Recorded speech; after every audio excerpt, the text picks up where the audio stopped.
Welcome to the highlights of the opening day of the first Cornhill Test match between England and the West Indies at Headingley. Welcome also to viewers in New Zealand, the Caribbean, Mnet Supersport in South Africa. This is the series for which everyone has been waiting. Well, the players, when they arrived at the ground, found it was rather a gloomy sight. Heavy cloud, there was mist as well, there had been quite a bit of rain early in the morning. The Super Sopper was on the ground, and weather conditions and the forecast not all that good for the remainder of the day. Well, these were the teams announced by the two captains when they went out to toss. England have 3 new caps. Graham Hick there is number 3, Mark Ramprakash, and Steve Watkin comes into the side because Chris Lewis was unavailable owing to unfitness. But it's quite a strong lineup: Gooch, Atherton, Hick, Lamb, Ramprakash, Smith, Russell, De Freitas, Pringle, Watkin and Malcolm. The West Indies, as expected, Gordon Greenidge is still recovering from that knee operation, and that great partnership of Greenidge and Haynes is broken. Simmons comes in to bat at number 2, and Brian Lara is 12th man. Well, the West Indies won the toss. There was a little bit of conjecture out there between the opposing skippers, and then the West Indies skipper had to go back to the dressing room to decide exactly what they were going to do. The 2 umpires for the match, Harold Bird and David Shepherd, and confirmation that the West Indies won the toss and decided to put England into bat. We join play now on this rather chilly morning at Headingley. It's the second over and the first ball, and Patterson is the bowler. Graham Gooch is taking strike.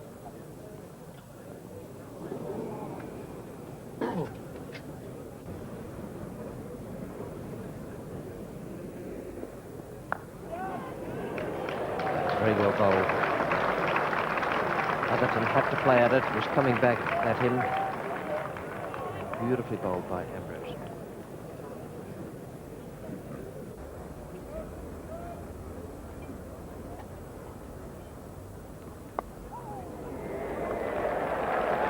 Race down the hill. No problem going for 4 runs, but momentarily it would have been a problem for Graham Gooch. His eyes came round very quickly there to the slip and gully area. Well, Graham Gooch not looking in the best of form this morning. There's no foot movement at all there.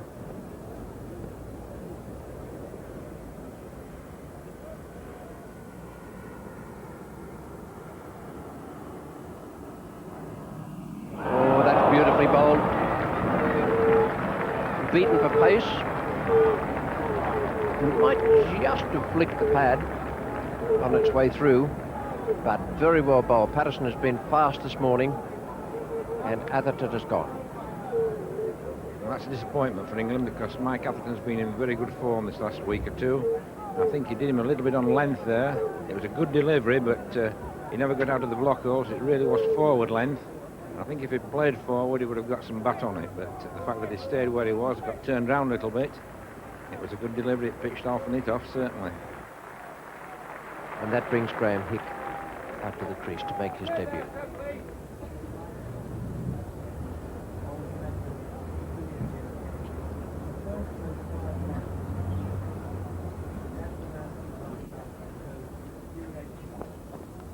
Oh, that's a wonderful delivery there. Coming back sharply, and, well, how close was that to do, Jean? Yeah, that's a perfect example of a ball you'd like to get forward to, but you can't. The height of him, you see, he's a big man. Graham Gooch stuck there in the crease, the feet back. Inside edge, you see, watch the inside edge, it comes back. You really want to be getting forward, but he won't let you do that, Kirtley. And he's stuck in the crease, the ball bouncing about waist height.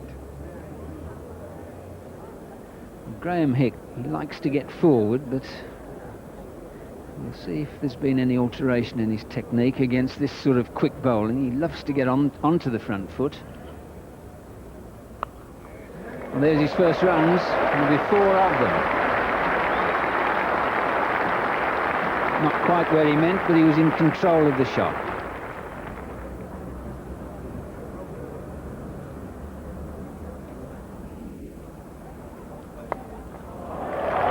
Oh, that's 4 more. That's Gooch's 4th boundary. Not all of them where he meant, but certainly that one was. Well, this is a lovely settling shot from Graham Gooch when you're fighting off the quicks and they give you a nice length ball on your pads. You're waiting for that. You earned that by staying in and just tucks it away with a roll of the wrists.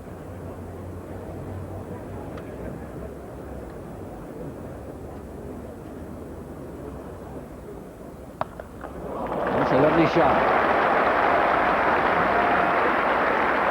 And again, the point that Jeff Burkett underlined, Graham Gooch fending off for his life, but if a ball's there, he's still able to switch to the attack. Well, this is a cracking off drive, extremely positive. He whacks into that, but not much foot movement. It's just a lot of power, a full flow of the bat, the foot half forward, but that's good. At least it gets half forward. He's into the shot.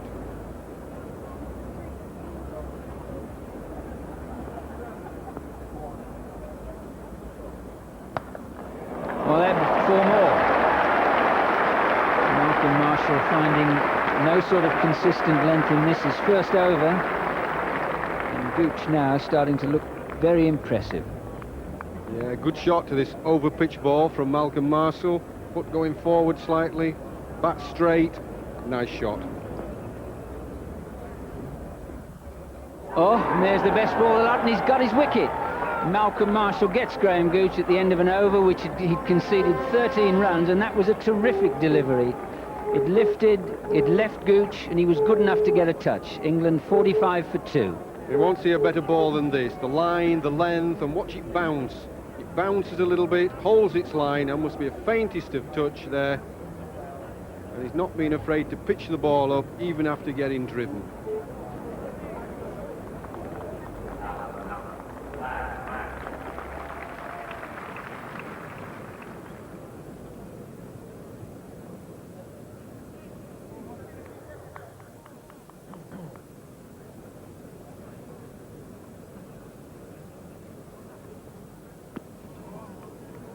Again.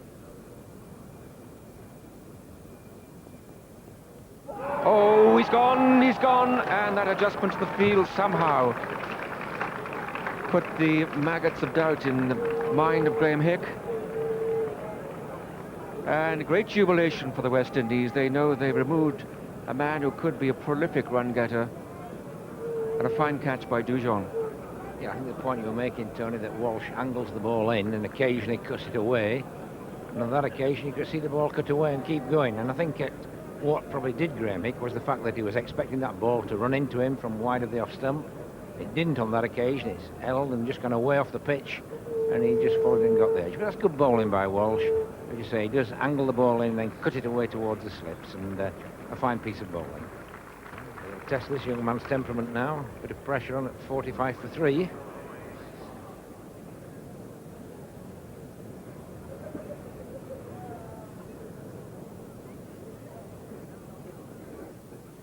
Oh, that's beautifully bowled again, and got Mark Ramprakash turned round, gritting the teeth, Courtney Walsh.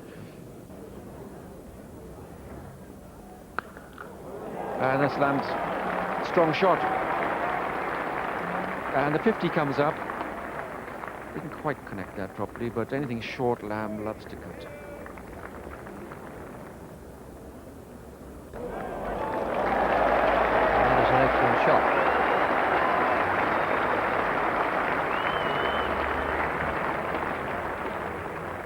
Well, it's a typical Alan Lamb shot. He may be put under a bit of pressure by the bowlers, but if he gets anything to hit, he really is going to club it away with that right hand. He's a strong, powerful, aggressive, very confident individual. Foot to the ball, right into the shot.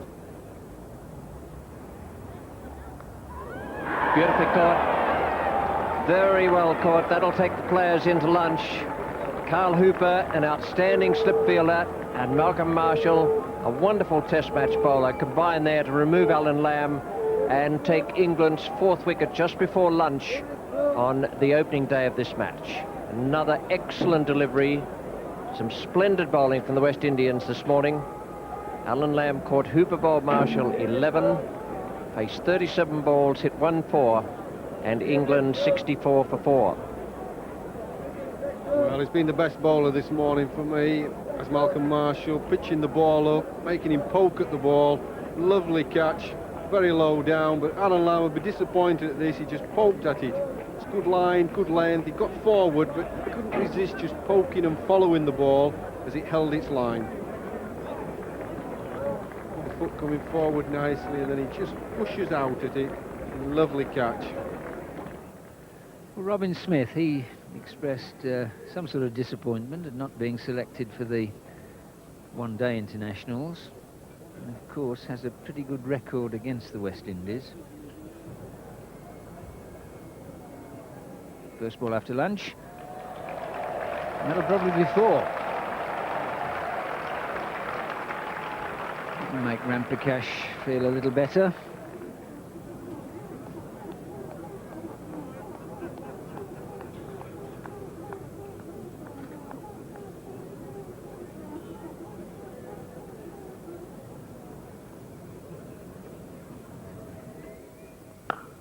That's his shot.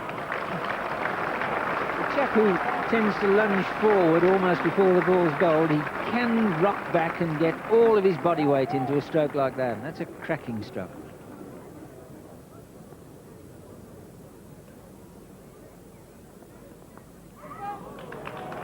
Four more.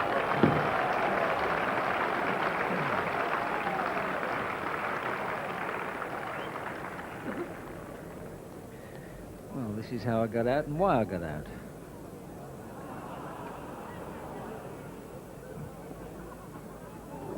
Now that is the sort of delivery which makes Courtney Walsh such a lethal bowler to play against. Absolute cracker. And that says as much for his temperament as technique, because having just been opened up, to actually come back and take advantage of a loose ball like that, terrific stuff. That both feet completely off the floor, and he really got tremendous power. It went past cover point without him moving there. Now Patterson for a second burst.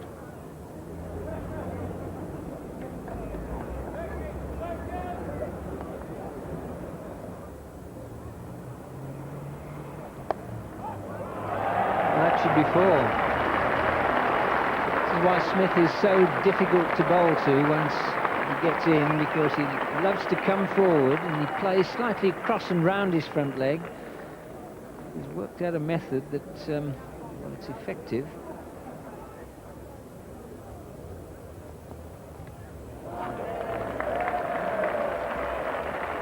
There's the England 100. It's come up in the 33rd over.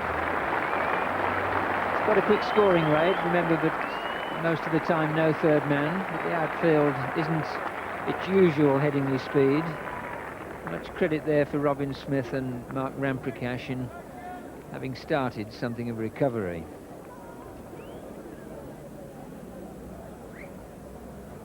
Oh, that's a beautiful delivery.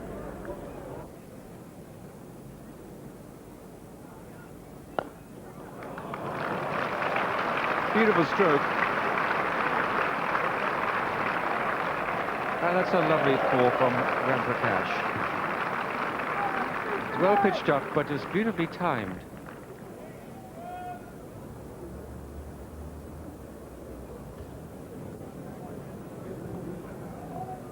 And a change of bowling. Curtly Ambrose now comes into the attack. The slips are interestingly arranged. First and second in orthodox positions. Then there's a gap and to Richie Richardson, who's at 4th slip. So that's the gap, and there's Richie.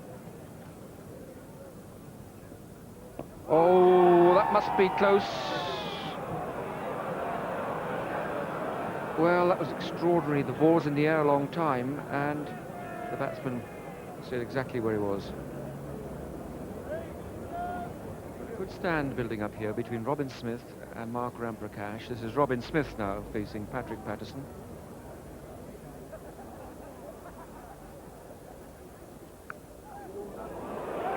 Profitable edge.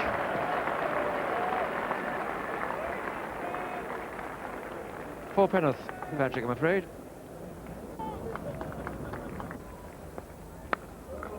Great shot.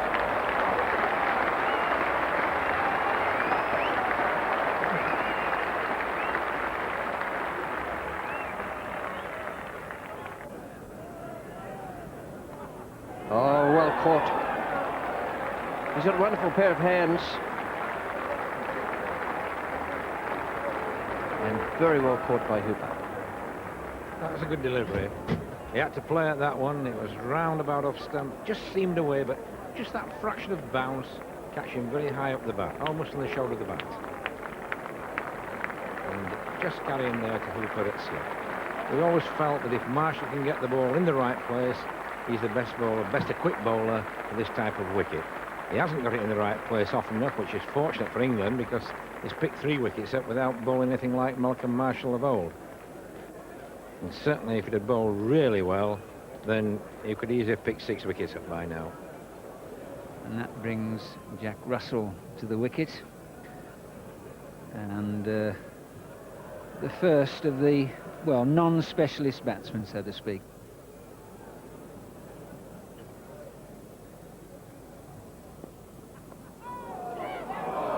Well, dear me, that's as simple as they come. Almost too simple. Well, this catch went in almost slow motion. Well pitched up delivery, forward defensive, off the edge of the bat, it loops up, just a nice little jump in the air, and it's gone.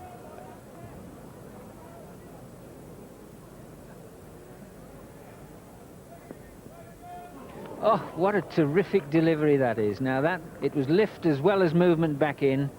Nothing's going for Ambrose today. Yes, he's bowled the odd ball like this throughout the day. There's a real off-cutter. Watch it snake back, bit of bounce, cuts the batsman in half.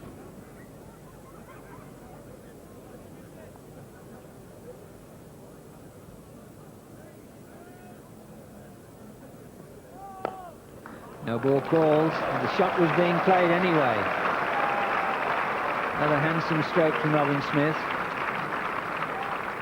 It's his 7th boundary.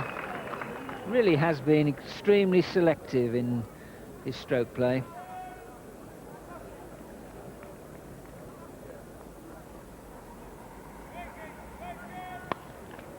Well, that's off the mark.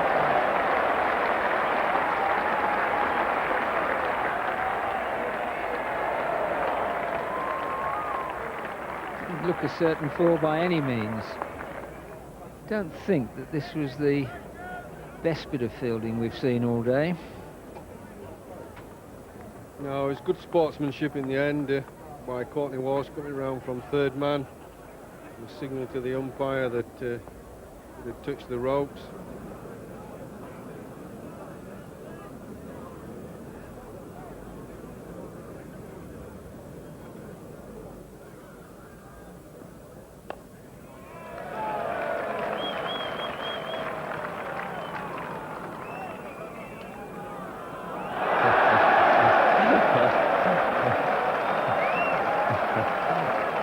I think Courtney's going to be very impressed with that.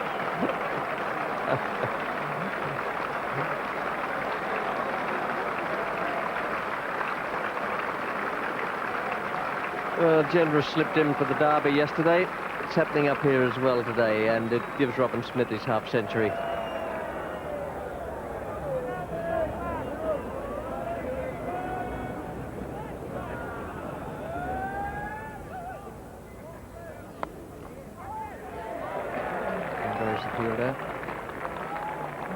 Be quick, and yes,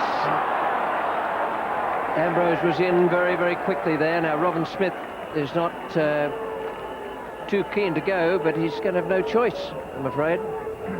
Be interesting to see how the replay went. It always looked as though it was going to be tight. Just how tight we won't know until we see the side-on shot. That was certainly a fine piece of fielding and a brilliant throw right to the top of the stumps. He has thrown pretty well all day as Ambrose, and on this occasion it was absolutely perfect.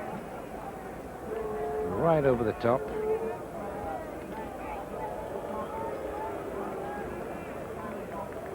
And I don't think the bat is actually down on the ground. I think that's the main problem more than anything. The bat was never really run in, I don't think, there.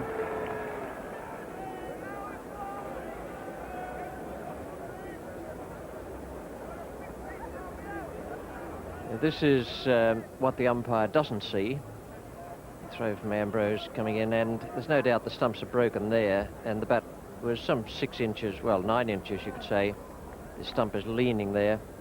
There's no doubt Robin Smith was out, and it was one of the more brilliant decisions of Dickie Bird's career. Players, depending which side they're on, might argue that it was too close to call, but that's why the umpire is there, to do just that.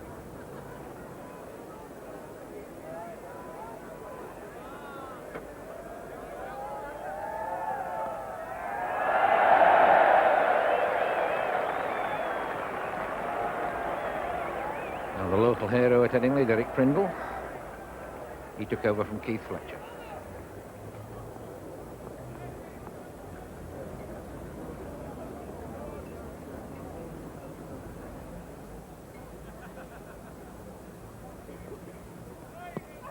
Oh, that's close. Yes, umpire Shepherd raises the finger. Jack Russell has gone. The only question in umpire Shepherd's mind would have been, did the ball pitch on or inside leg stump? It was quite full length. Russell not really getting forward, more or less just in front of the crease, and well, I think that was a fair decision. It just angled back slightly into Russell, hit him well below the knee roll. There's no problem with going over the top, which has been a problem from some of the quicker bowlers bowling on this pitch. And I think that was a fair decision. Philip de Freitas is the new batsman.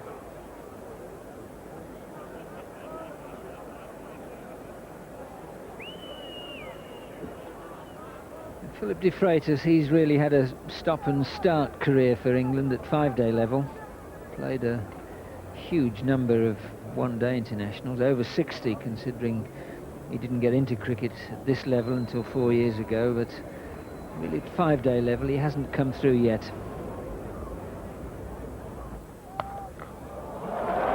It's a good striker of the ball, and that's a good authentic stroke there, and worth the 4 runs it's got. Well, it is a good shot, is that? You'll be hard-pressed to find fault with this cover drive from Philip de Freitas. The foot moves to the pitch of the ball. Watch the bend of the knee this time. A lovely shot is this.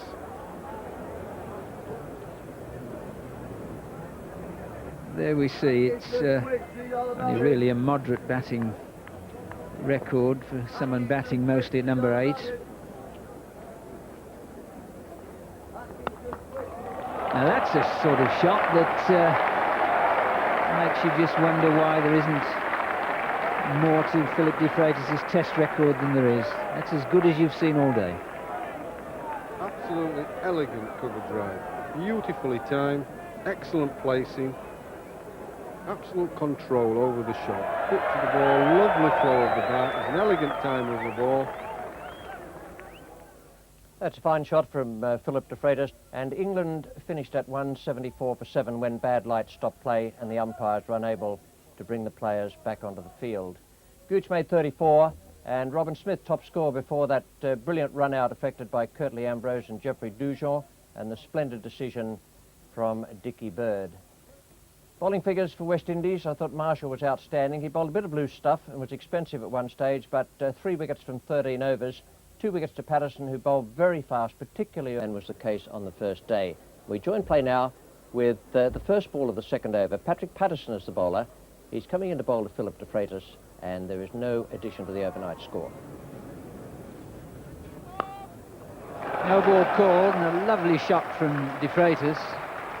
This innings has been a real mixture. There's been elegant strokes like that, and then some miscues, and it is a matter of concentration, one feels, for a lower middle order batsman like him. Now let's see if Curtly Ambrose has found his range.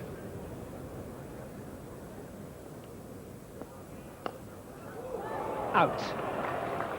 Good catch by Simmons. That's the end of de Freitas. He's played well on the offside, but that was just a little away from him. Bit of extra bounce. Simmons took it, and that puts England at 177 for 8.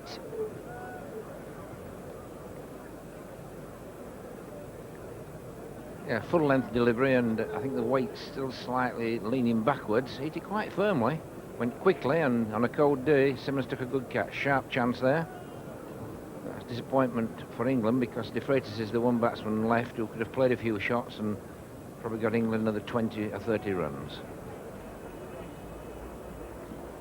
Derek Pringle's got enough on his plate without trying to look after his partner, but Steve Watkin really is little more than a typical fast bowling tail ender.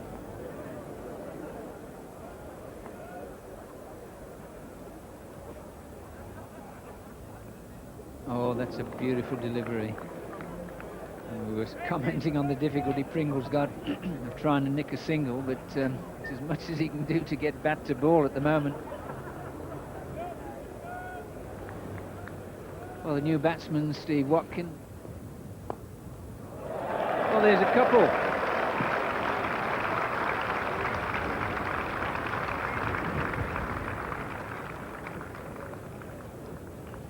Well, Curtly Ambrose just getting a little bit impatient there, trying to bowl him out with the Yorker and just over-pitching on the leg stump.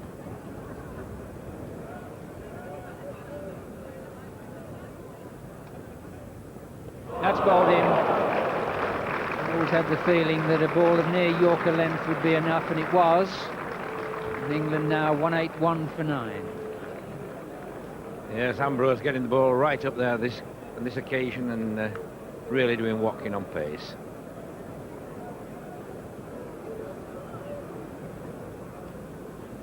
That's the following card, 181 for 9. They'll be disappointed. It's never been easy on this pitch. It's seamed and the ball's swung in the air a little bit, and it's always been difficult batting, so anything plus over 200 would have been quite reasonable, but below 200 it's nothing to play with. Oh. Well, there was the Yorker. Slightly fuller than that. One thing fast bowlers don't like is their toes hammered about. And Curtly Ambrose straight in there at Devon Malcolm. It's been a long time since Derek Pringle faced a delivery, so...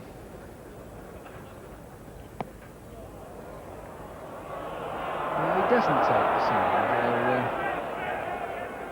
Consistency there. They've taken one off the first ball of an over. They've let Devon Malcolm take one off the final ball of an over, and now they're refusing runs.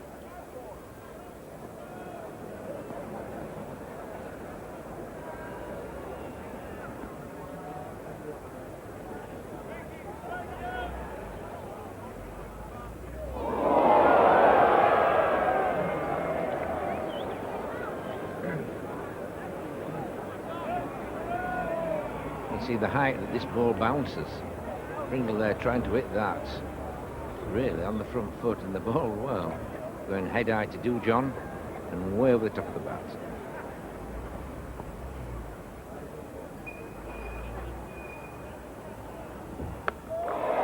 And he's got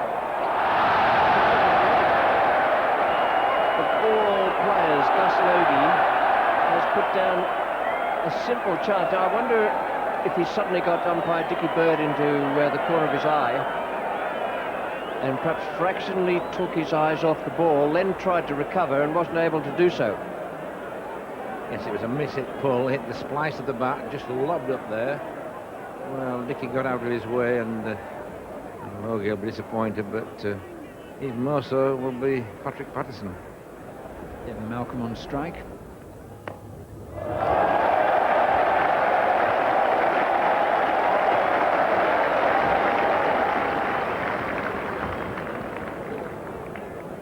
Fine shot, hit straight through it, left arm well up, nothing wrong with that.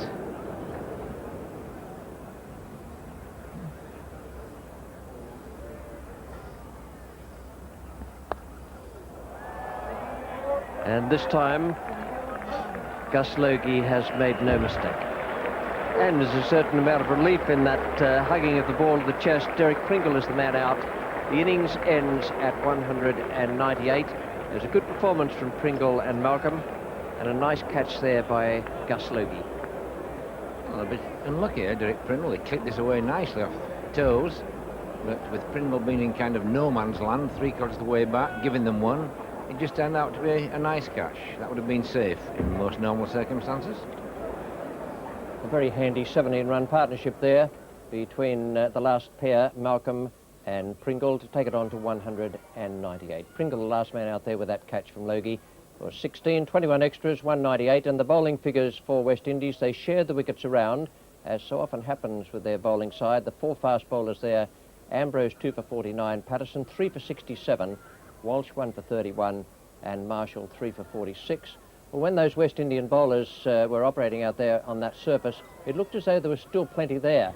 We'll have to find out exactly how much there is when the West Indian batsmen get to work against England's bowlers. Here's the first ball of the innings. Devon Malcolm is the bowler. He's bowling to Phil Simmons, and conditions very, very good. No ball to start with, but I suspect it was probably through Simmons before he had the bat in the right spot.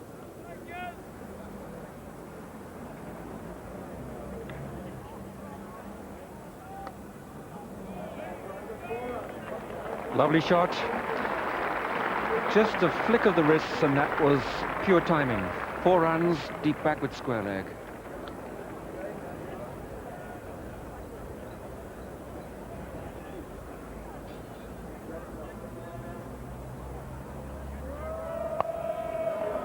And off it goes again. Well, that's bad bowling. Full length, easily picked up. Strain down leg side.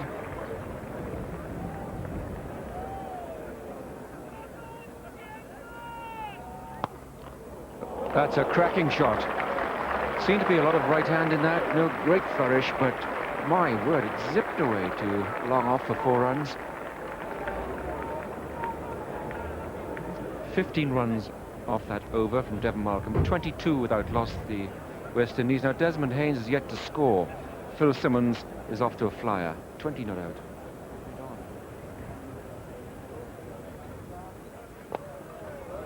He's off the mark, and that's what that stance can do. And a lot of you at home trying to practice it already. Very tired ball, just lodges against the rope. 4 runs to Desmond Haynes.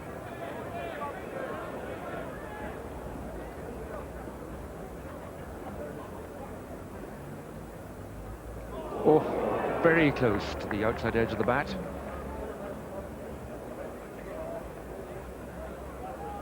Well, this is a shot he'll want to forget. This is a shot on the up, really Caribbean calypso shot.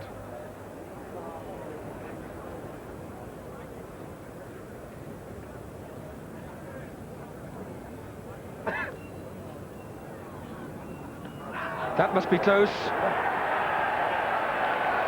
The last ball for lunch, and Simmons hands up, no shot played.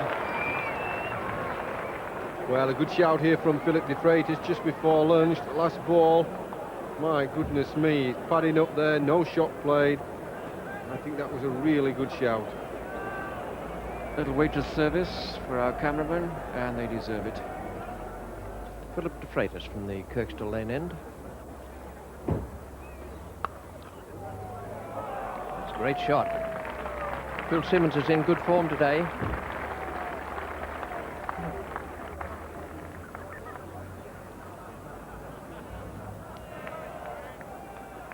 Yes, I think the one delivery you can hit on this pitch is the full half volley. Steve Watkin about to bowl his first over in Test match cricket.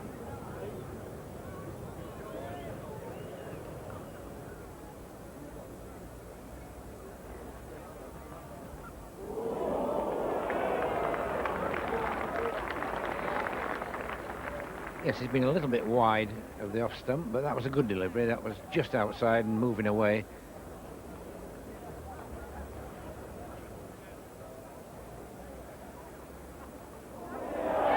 Oh, he's got it at the second attempt, and the first wicket in Test cricket for Steve Watkin. The champion West Indian opener Desmond Haynes goes. A fumble from Russell, and then the desperate clutch. And West Indies 36 for 1. Well, Jack Russell wouldn't mark this down as a brilliant piece of work, but he grabbed it at the second attempt. It almost got away. It was going to Alan Lamb, and then he got it in his left glove. Richie Richardson is the new batsman.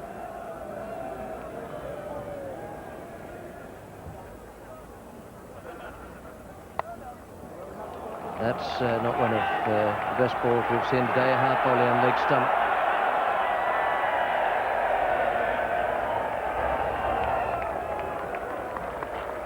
50 comes up for the West Indies.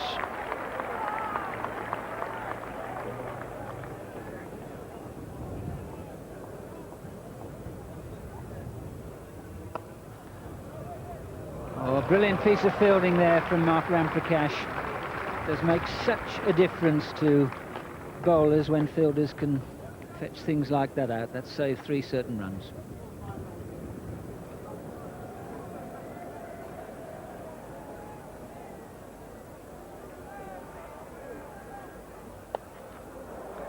Oh, brilliant catch by Ramprakash. He'd already pulled off one super piece of fielding in this over, and that's the end of Phil Simmons. And that really is a brilliant catch. And West Indies now 54 for 2. The ball not particularly auspicious. Hit it really hard off the back foot. Great catch in the air. Held on to it when his hands hit the deck. Oh, great delight there. But it was the pressure bowling of Watkin and De Freitas that caused the mistake and the lovely catch.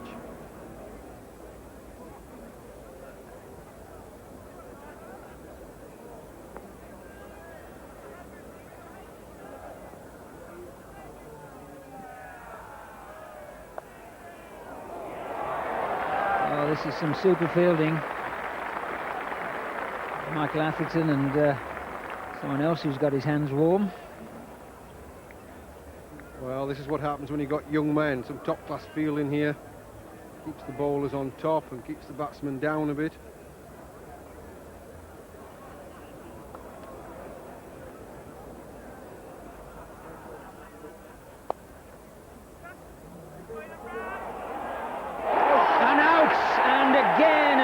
Beautiful piece of fielding from Ramprakash. Always a tight single. Hooper goes.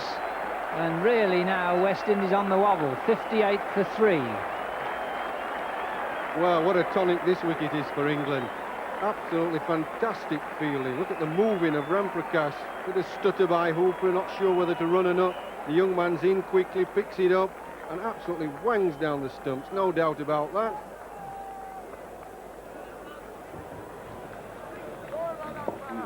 So, it was crisis time and the captain, Viv Richards. Oh, there's a smiling face. Had a good test match. Excellent innings yesterday of 27. Brilliant catch. Alert piece of fielding. As a result, 3 good West Indies wickets gone.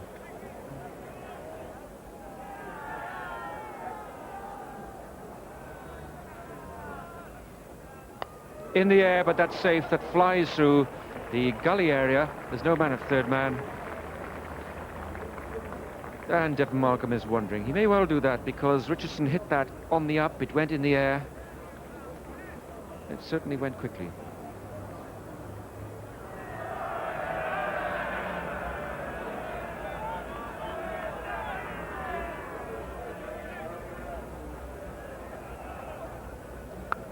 Oh, what a great shot. Oh, vintage Richards. Wow,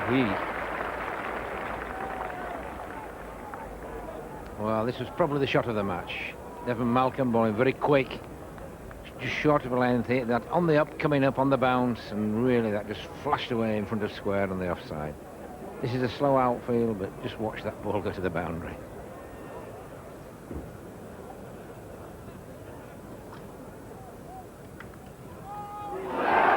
No need for a moment to worry about that one, because it's a no-ball call from David Shepherd.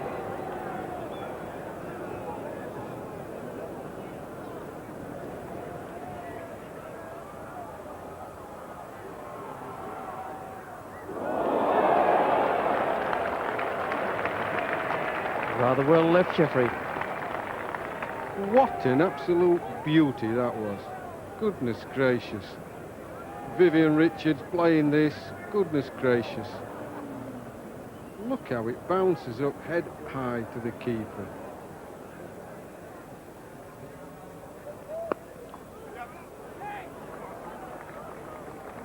And the 100 up for West Indies. 198 England, West Indies 100 for 3.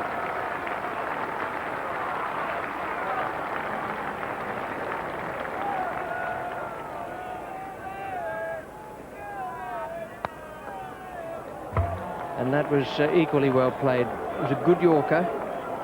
Richardson got it away very nicely. And now trouble if he can gather it and throw to the keeper. Yes, does it.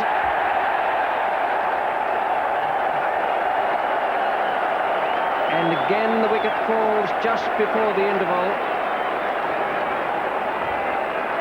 I can only think that Richardson didn't call there, that he just decided to go back for the third. Well, it's an absolute nightmare of a run out. Well played by Richie Richardson. Good long chase by Graham Gooch, but Richie Richardson's always looking for that extra run. Here he is turning, ready to run. Viv Richards, I think, almost playing for tea a little bit. Coolly, calmly, Devon Malcolm just retrieves the ball, gets it in. No problem for the umpire. Now, Steve Watkin it is. Well, it was short. Not quite sure he was playing it exactly there, but it went quickly enough. It's his fourth boundary. And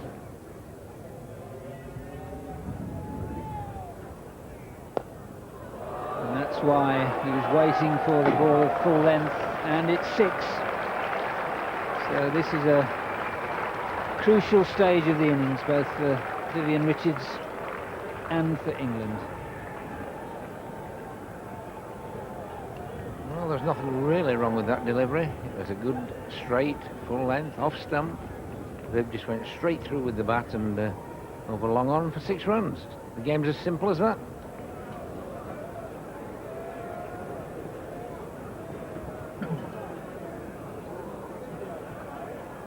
Oh, it's beautifully bowled.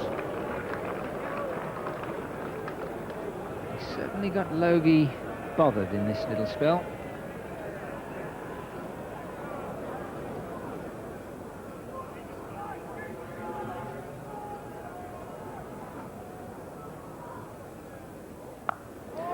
Oh, that's a big hit. Now that he really did mean, and he really did middle. Previous one, he got it a little high on the splice. That one exactly where he meant.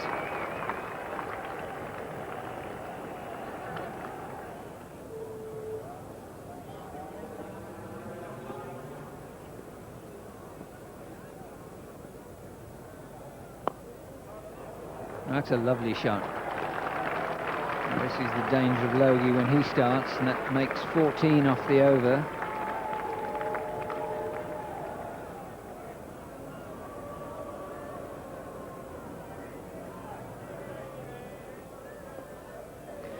Well, it's a fine 50. He's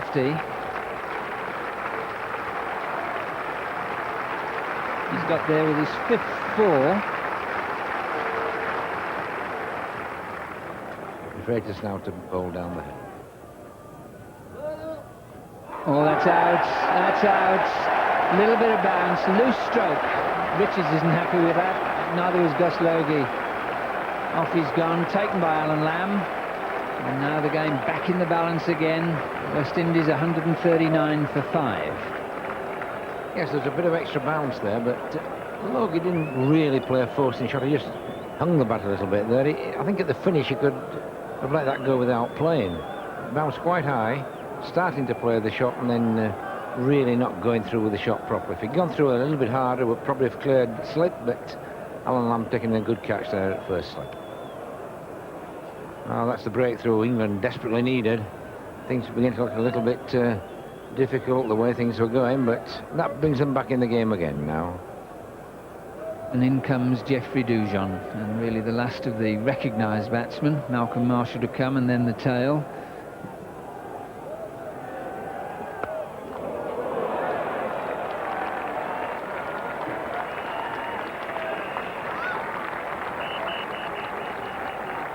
Well, this shot by Vivian Richards, all you can really say is stand back and admire it. That's a good length ball. He just whacked it on the up. Magnificent shot. The power of the man, as well as the precision, the timing. It's almost effortless.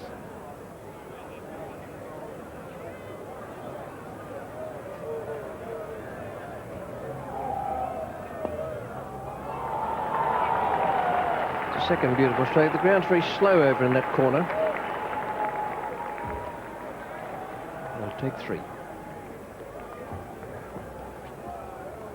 150 up for West Indies, 198 for England earlier in the day, having started at 174 for 7.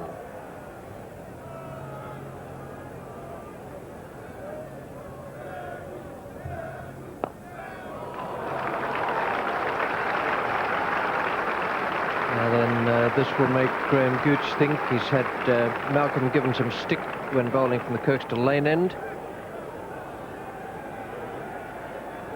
And that's a classical cover drive. Look at the big stride of the front foot, lovely flow of the bat, perfection.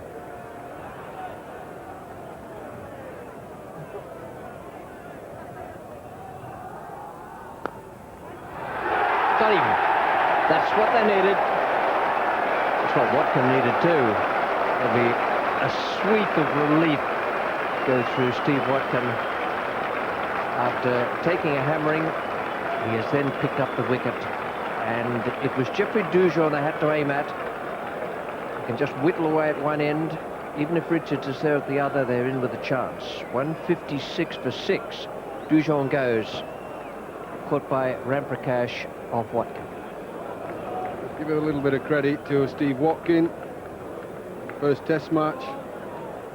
Smote away by Vivian Richards. And it just take a good bowler to keep his nerve when Viv's after you. Good cover drive by Dujon, then another goodish length ball.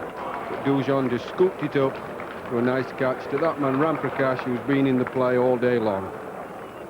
And now two batsmen are coming out for the West Indies.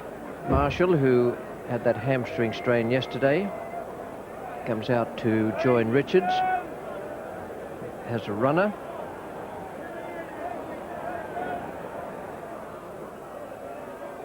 There's some interesting captaincy from Graham Gooch. And it almost came off. Derek Pringle has been brought back into the attack. And all but pulled off a sensational piece of captaincy.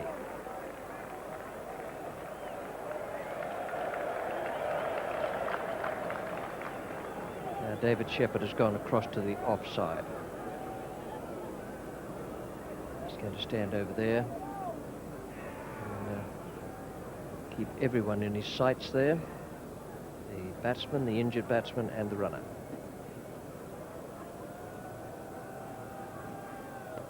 And that is out. No knocking up there. Graham Hick is the man taking the catch, and Gooch has pulled it off this time. Almost got it with the first ball Pringle bowled in the over, then picked up Marshall. And that's good bowling change. Well, excellent captaincy has paid off here. Nice delivery by Derek Pringle, about off stump, just outside off stump. Curtly Ambrose, the new batsman.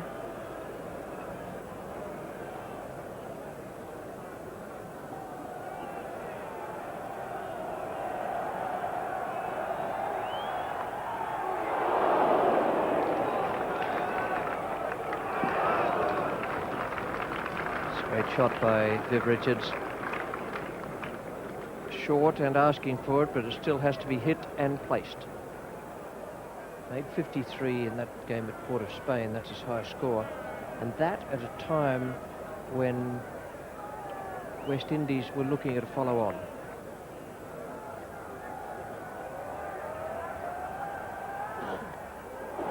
Oh, what a catch. This is the type of feeling you must have if you're going to beat the West Indies, and if you're going to take a first innings lead with a low score of 198. Ambrose has caught Hick bowled to Freitas. That's a beautiful catch. Fielding by England today has been absolutely smashing, really backed up the bowlers. Credit to themselves and to all the public here at Yorkshire who are cheering them on. They're really scrapping hard against West Indies. Watch how this goes very, very low down to his wrong hand, his left hand, and he really has held on with that. He's thrilled to bits. 165 for 8. Just one more run added there to the West Indies total to take it on to 166 for 8 after that Ambrose dismissal. A very good performance from Richards. He played quite beautifully there today to dominate proceedings. He came in when the West Indies were in trouble, and he's 73 not out in that total of 166 for 8. The bowling figures. We join play now with the 5th ball of the first over. Derek Pringle is the bowler. Vivian Richards is taking strike, and Courtney Walsh has a single against his name.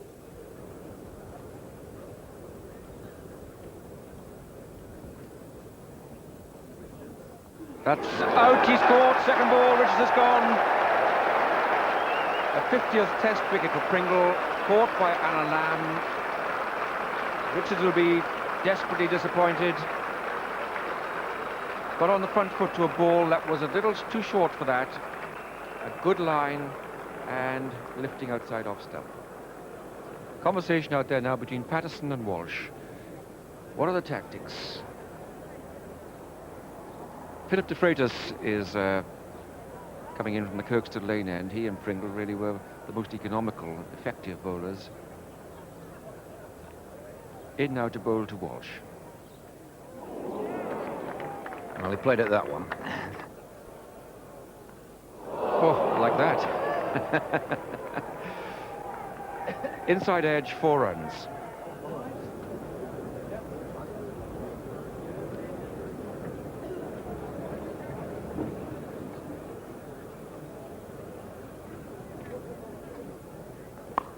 That's gone high, high in the sky. Gooch has caught it. A safe catcher, but you could hear his heart thumping out there. That went clean out of our vision. So high it went. It's the end of the innings. 173 all out West Indies, and that represents a very good half hour's play, but 25 minutes play for England. Yes, making contact at last, and that really steepled up into the sky. Gooch had to run quite away, but he got himself steadied. That's the main thing there. Look, he's steady, his head's steady, and he clutched it to his chest. He was a little bit away from his body, actually, at the finish, but he had got himself steady. That was the important part, and a good catch at the finish.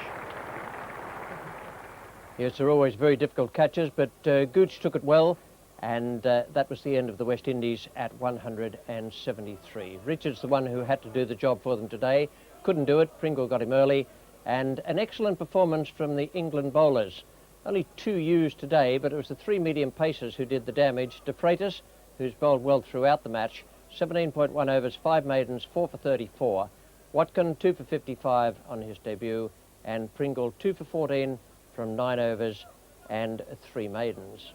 Now the match situation, England 198, West Indies 173, only slightly more than 2 days gone so far, so it looks like a result in this match, and England start the second innings on this 3rd day with a lead of 25. We join play now with 1 run on the board in the second innings. Gooch and Atherton are the openers. It's the first ball of the second over, and Patterson is the bowler to Graham Gooch.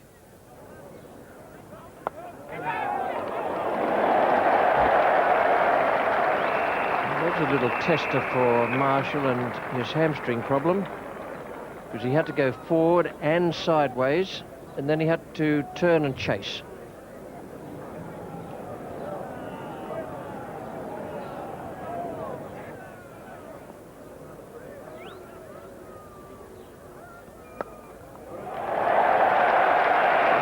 This will give us a good idea of how fast the outfield is. Well, it's quicker on that side of the ground than away to the side where the players' pavilion is.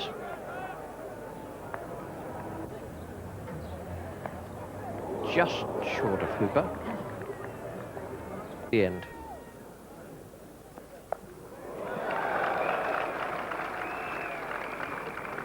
Michael Atherton, not known to be a compulsive hooker. He's a very careful and selective man when hooking. This, see the ball banged in, is lots of time to just roll the wrists over the ball.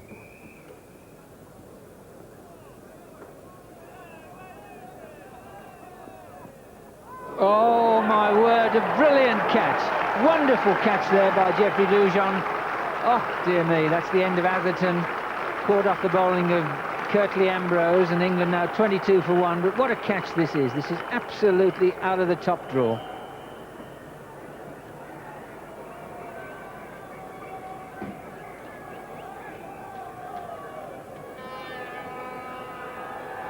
good thing about the entry of Graham Hick is that with Worcestershire, he's often running as soon as a wicket falls, and he very often meets the outgoing batsman closer to the wicket than he does to the dressing room. But there, he took his time, he waited, and this is what has got him walking to the wicket. Now just look at Dujon, weight on the left foot, ball's coming in, edges away, and that's a wonderful reflex catch from Geoffrey Dujon.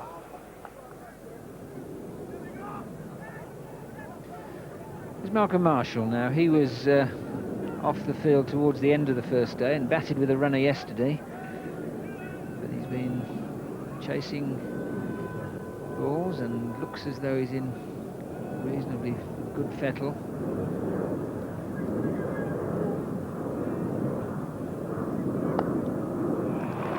He's got another chase there. I don't think he'll make any impression.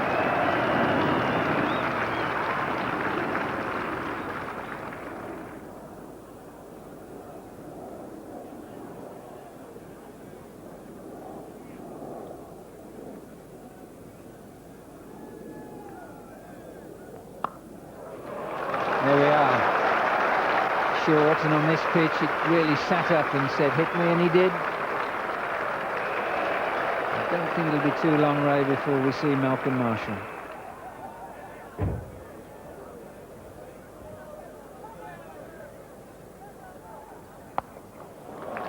Well, that's a real Hick shot. Overpitched. Didn't appear to hit it all that hard, but it got to those ropes pretty quickly.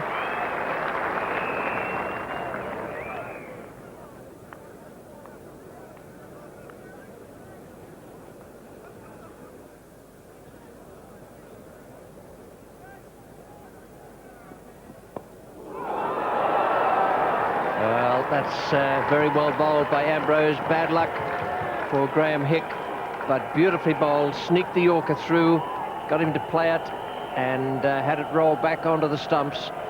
That is very well bowled indeed. Here's a man who has really thought about Graham Hick. In goes the Yorkish. He's just a little bit late, and the ball can just keep on sneaking slowly backwards, enough to topple those bails off. Alan Lamb is the new batsman. 38 for 2. Oh, well, he's on a hat-trick. Lamb has gone a similar stroke to the one he played in the first innings. It's 38 for 3, and now England in disarray. This is exactly what we were talking about earlier in the day, that the West Indies bowlers are never more dangerous than when the batsmen have failed. They come back, they attack the opposition. That's precisely what they've done here this morning. It's a great performance. And the new batsman is Mark Ramprakash. And now Ambrose is on the hat-trick. He wants a man in on the offside to pressurise Ramprakash. He's got the silly mid off.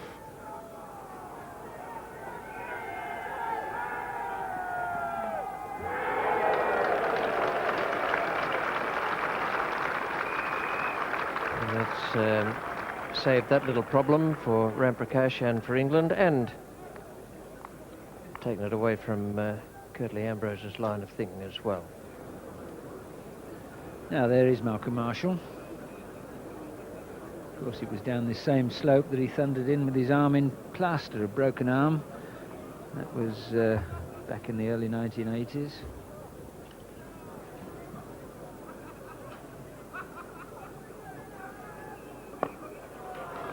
That's a lovely shot. And there's quality to be seen in this young Middlesex man.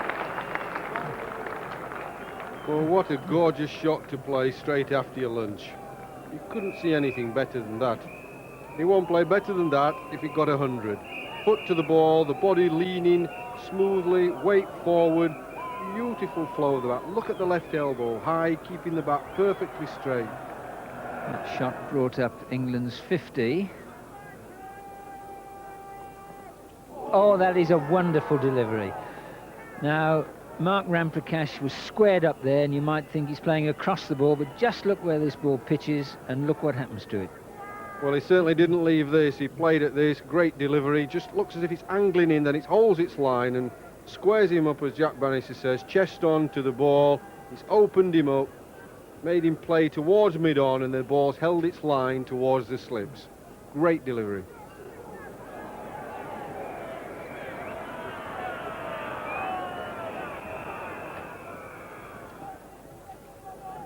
He's gone for that and got something on it. And that'll be welcome for Gooch in the crowd. The shot from Graham Gooch just broke the spell. West Indian bowler just getting on top of them. Got a bit of bat on that. And Prime Minister John Major talking to Yorkshire's new president, Sir Lawrence Byford.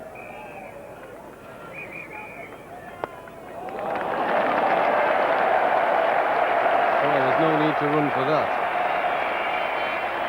That's Graham Gooch at his best. He's been waiting for that one. Marshall tempting him with the pitched up deliveries. Gooch trying to get forward all the time.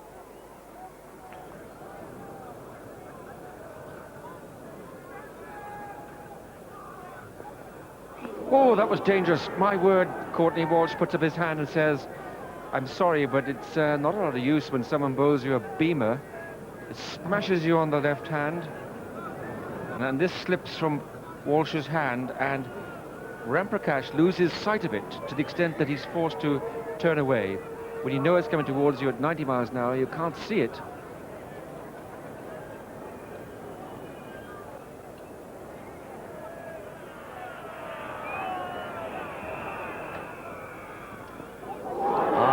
Well bowled.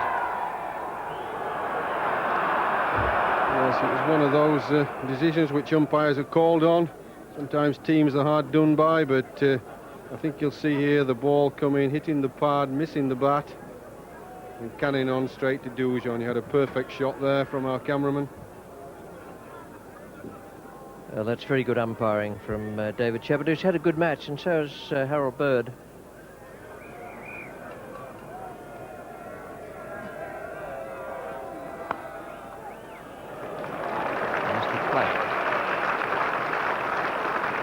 Very good things about Ramprakash,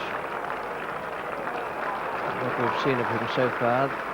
He's not completely phased by getting very few balls to face, which sometimes throws batsmen out of rhythm.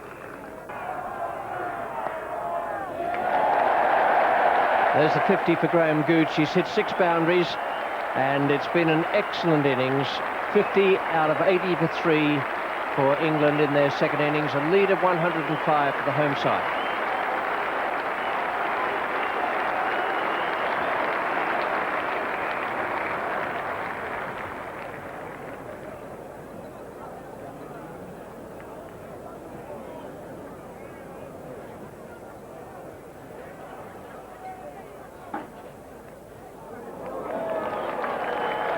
Before to the total. He'll have the same number go into his score. Able to get his run up right. Now that is a good shot. Real authority about that one.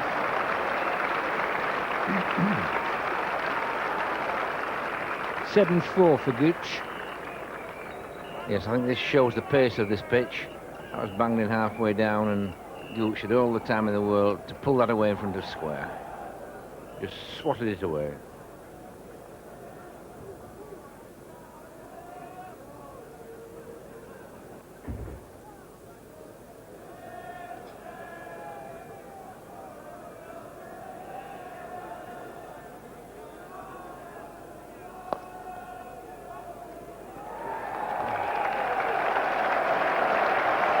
That's the 100 up for England.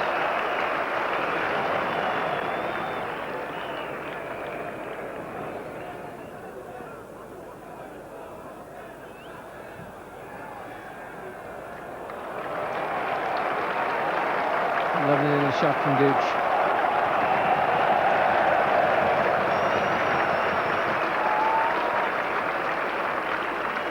Gooch's 8th boundary.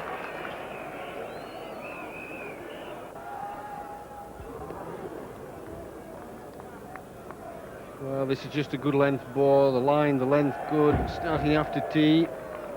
Batsmen don't always get their judgment right.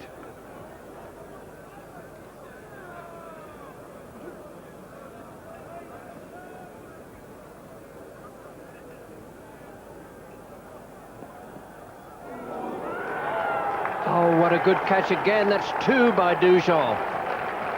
That was almost past him. Ramprakash has gone. It's 116 for 4. That was a brilliant catch. First slip, hardly made a move towards it. And Dujon was there snapping it up as it was on its way past him. It was a good innings. 27 again for Ramprakash. 27 in each innings of his debut test match. And on each occasion at a time where there's a great deal of pressure because of the match situation. 4 wickets.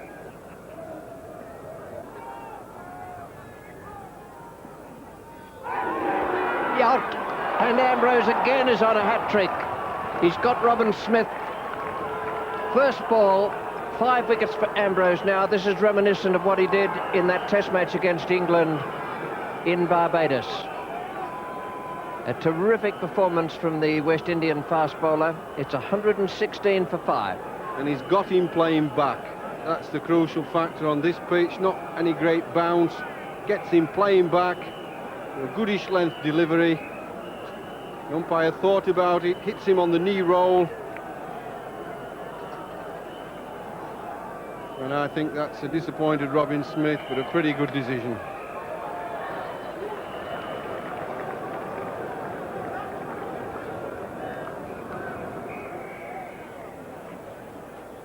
Graham Gooch has strike. Curtly Ambrose is on a hat-trick.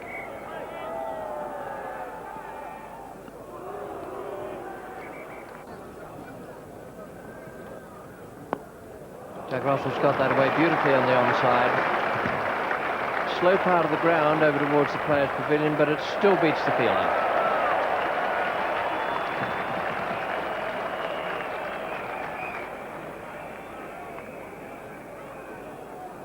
Courtney Walsh trying for the Yorker, just gives Jack Russell a low full toss. And he's able to clip it away through the vacant mid-wicket area. That's how he got out first innings, by hitting across the line.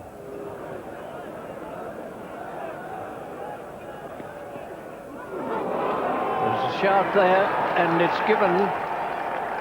Well, it was an afterthought from Curtly Ambrose. Dujon went up for it.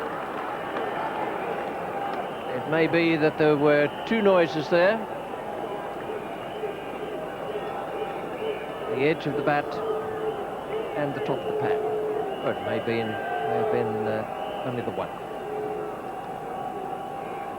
Yes, Jack Russell there, very disappointed. He couldn't believe his bad luck to be given out, caught behind by Dujon, but it's Ambrose again that struck a ball angling across him. It's a good length. Well, there's no bat near the pad, so it's exactly what the umpire heard or saw. I don't think Jack Russell gets tangled up with bat and pad there, only after the shot. But a good view of that of the umpire, the ball going across the batsman. 124 for 6 now.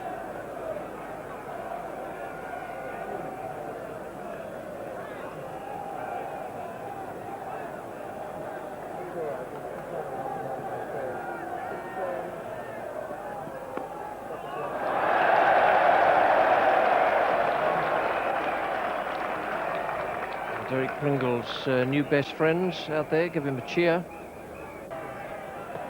Oh, it's very close. Darted back a lot. Well, this ball from Courtney Walsh, darting right back into Graham Gooch like an off break. And Dickie Bird having a long look at that and decided, I think rightly, that that's going to miss leg stump. It's done too much. Curtly Ambrose now to Derek Pringle. And that must be close as well. He got on the front foot, and that's probably kept him out of trouble.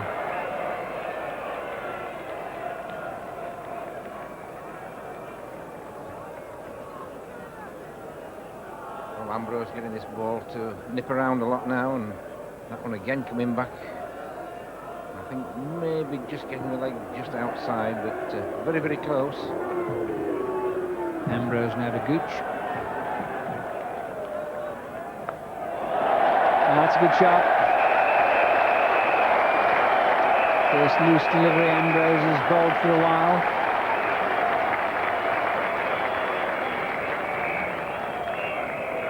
Now, fine stroke here.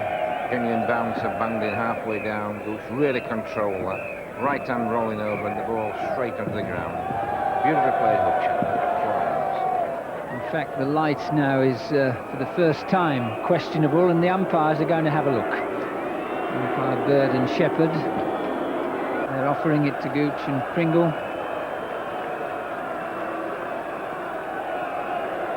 No, and in fact, they've decided to stay.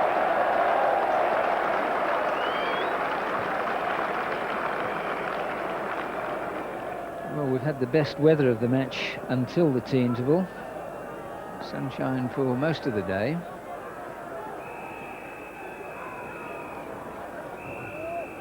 But as always, when the West Indies find themselves in something of a corner, they punch pretty hard, and really today it's been a ward of attrition for the England batsmen. Only the umpires have decided that the rain's a little too much.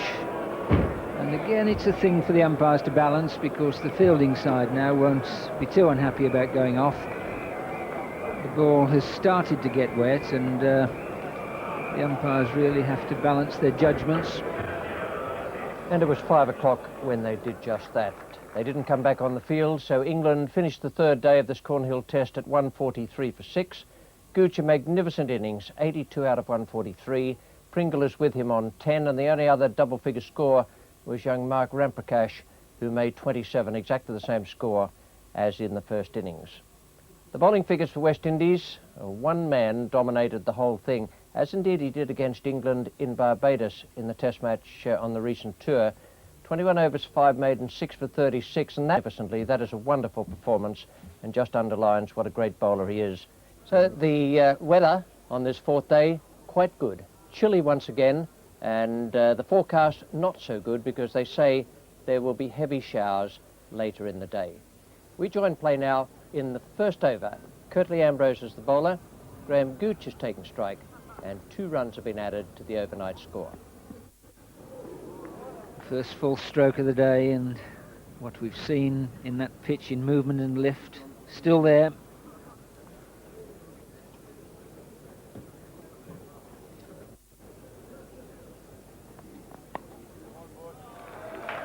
We're looking for 2, but no.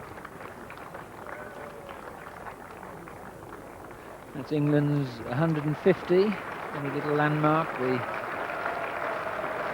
crowd, relieved applause almost.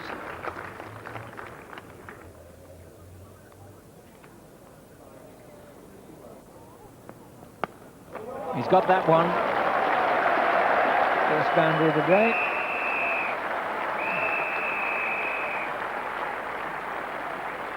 Yes, now that was right in Derek Pringle's area. Fairly straightish ball. You watch how he works it to the onside a little bit.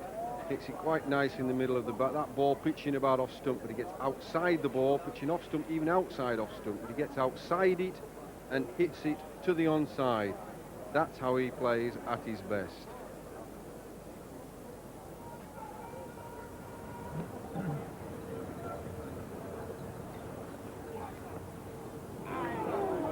Every so often they can produce an absolutely cracking delivery. Both for the bowler.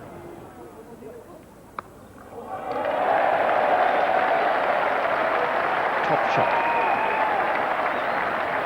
Good cricket from Pringle. It wasn't all that short, and it was pretty quick. Played it well. What a good shot from Derek Pringle. He's onto this, feet movement really quickly. He gets into position. And again hits it to his favourite side. He's had a couple of short balls to fend off from Patterson, and this one short of a length. He's in there very quickly.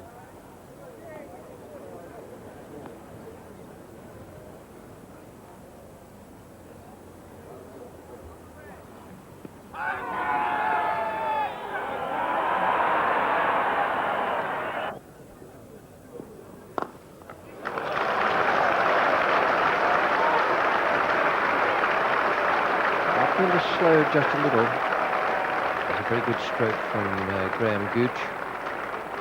This partnership now has taken the score from 124 to 169. Well, Graham Gooch has been very patient waiting for this. He's kept his concentration. And when Kirtley Ambrose has just tried to pitch the ball up half a yard, he's had a lovely touch here. The feet go into early position and just caress that away to the boundary. 45, the partnership between this pair, Skipper on the left and the all-rounder on the right.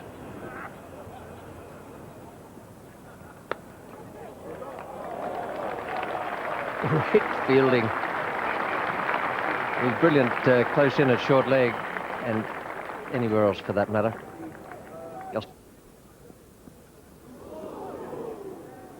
45 balls. Beautiful. Oh, that's a good shot. 50 stand between Gooch and Pringle. A lead now in excess of 200. That was a super stroke. Well, this is a cracking shot from Graham Gooch, almost dismissive of this short of a length ball. It absolutely scorched across the turf. Remember, this turf has had a lot of rain as well in the outfield, but that disappeared very quickly to the boundary. Yes, and already West Indies need what will be the highest score of the match. He has to make an exit.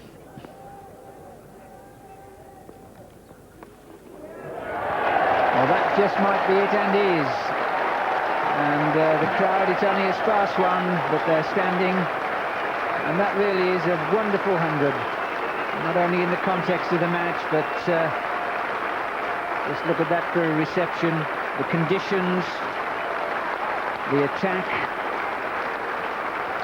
And congratulations from all corners of the ground. His 14th 100 for England, 10th in this country, and his 5th against the West Indies.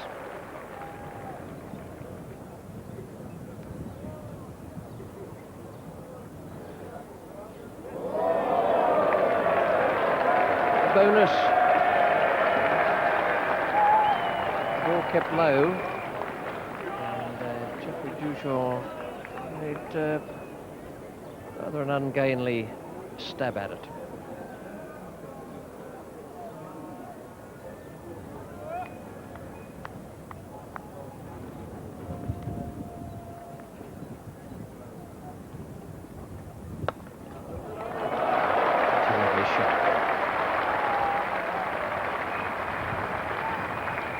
Gooch now goes to 108, England to 195, and the lead to 220.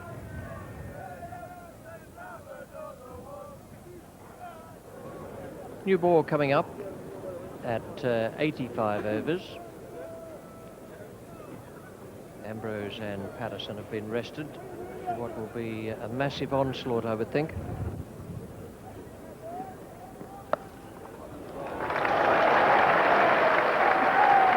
Two very fine shots played by Gooch in the last 2 overs, one off Marshall and now off Courtney Walsh. Walsh is trying to catch Richards' eye for a field change. Richards is looking somewhere else. He probably thinks he doesn't need a field change for a ball that is short outside off stump. He has the ability to swing the ball more than anybody else in the West Indian side. He can swing it in or out. Used to be mainly an outswinger in his earlier days, but he has used the in-swinger a lot more in the last couple of seasons.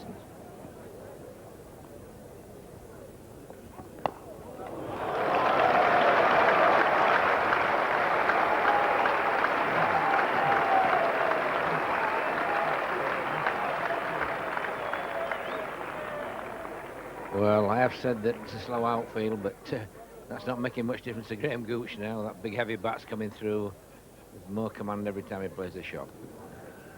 231 ahead, England. Now Walsh, the bowler. Gooch taking strike. The man back on the fence to allow the single at point.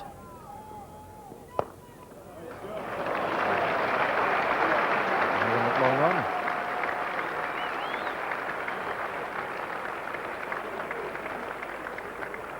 ball's looking a bit ragged to me. I think the West Indian bowler's looking a bit ragged as well at the moment, where Gooch is playing. Played some tremendous shots this last 4 overs now. Timing absolutely perfect. Both sides of the wicket.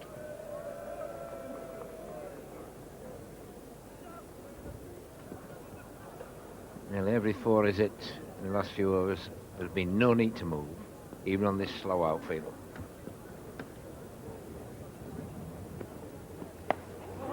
Beautiful stroke. Just a little flick. Not a full-blooded pull, but it still landed 3 parts of the way to the boundary and rolled over the rope. Now then, the new ball is about to be taken. Umpire Shepherd is going to give it to umpire Bird, who's going to give it to Malcolm Marshall. Game. Raymond Dillon, the fellow commentator, was captain of the successful England team against West Indies, who won 2 out of 3 test matches. Ooh, that is close. Didn't get up all that high, must have darted back, and clearly umpire Shepherd decides darted back too much.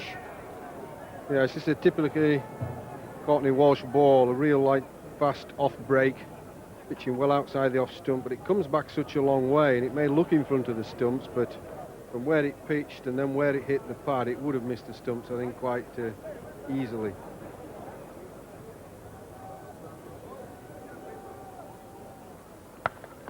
It's a great shot. Once anything's in the wrong area now, he's so quickly onto it.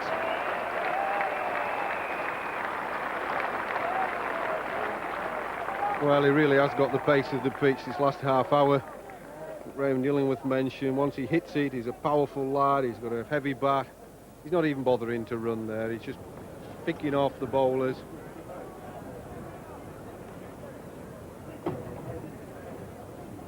Malcolm Marshall coming off a short run.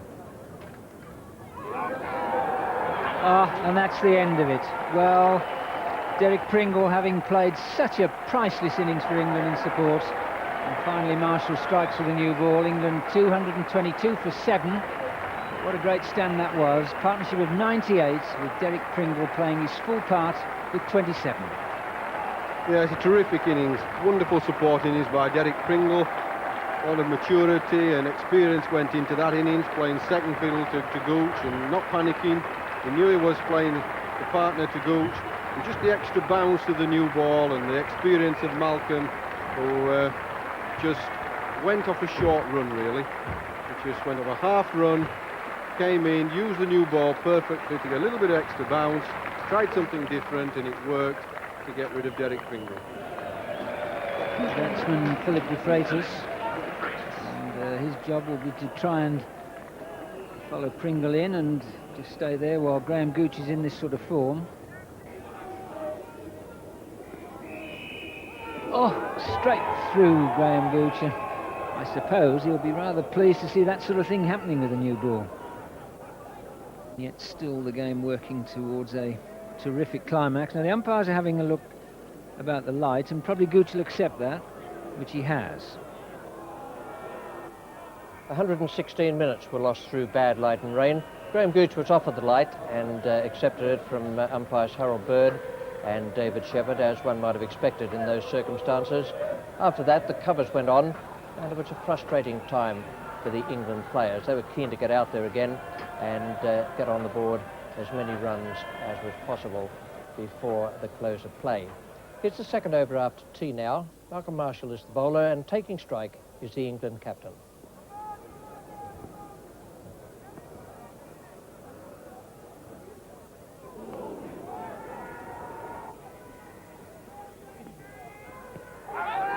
That's out. De Freitas goes halfway forward, straight ball from Courtney Walsh, which was pitched well up, and so Graham Gooch loses yet another partner. Well, they're delighted. Abandon full swing. And De Freitas there missing a very, very full length delivery from Walsh. Well, good full length, just playing slightly across the line. Ball angled in from Walsh. He doesn't get too close to the stumps. So De Freitas goes, LBW ball, Walsh for 3. And the new batsman is Steve Watkin. No ball.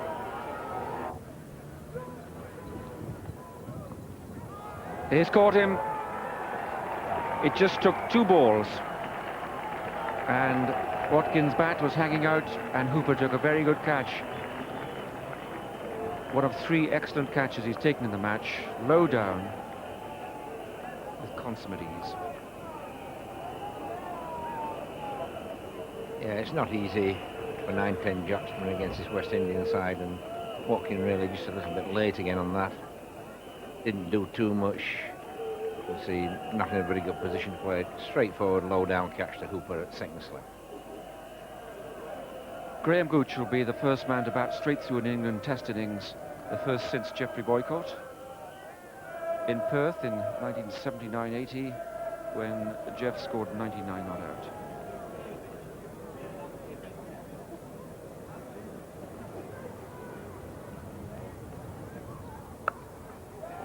That's 150 for Graham Gooch.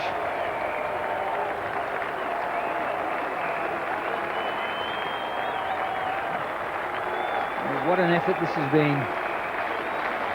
In the dressing room that, well, it was anxious for all the innings yesterday and most of this morning, but now Gooch has pulled them ahead. 6th time in Test cricket he's got to 150. In the context of the match, and on this pitch and against this attack, I doubt whether he's played a finer innings for his country.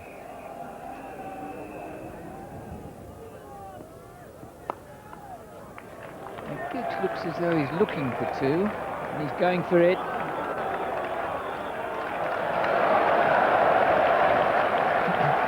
Umpire Bird always makes a habit, if he thinks there's going to be a run out, of taking a stride or 2 forward. Well, he did. And then he went horizontal. Here we are, Dickie. Let's see what happened.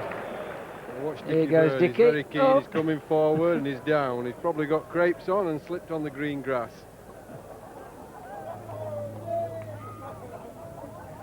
Three balls of the over left. Shorter run from Marshall. Oh, and runs. In fact, 4 of them. Well, the most effective block he's done yet. Crowd are happy. It's brought up to 250. Well, I'm not sure how you describe this, whether he's just stopping the ball or it is an authentic straight drive. It really is annoying when you get through most of the top order batsmen and in comes someone who you think, well, a couple of straight balls and it should all be over. But he plays and misses, and then when you bowl it straight he stops it, and even does add insult to injury then when he blasts you straight back past you for 4. Oh, that's bowled him. That's enough. So, all out, 252. 277 the lead. West Indies need 278 to win. And Graham Gooch carries his bat, the first one since Geoffrey Boycott. Graham Gooch, 154 not out.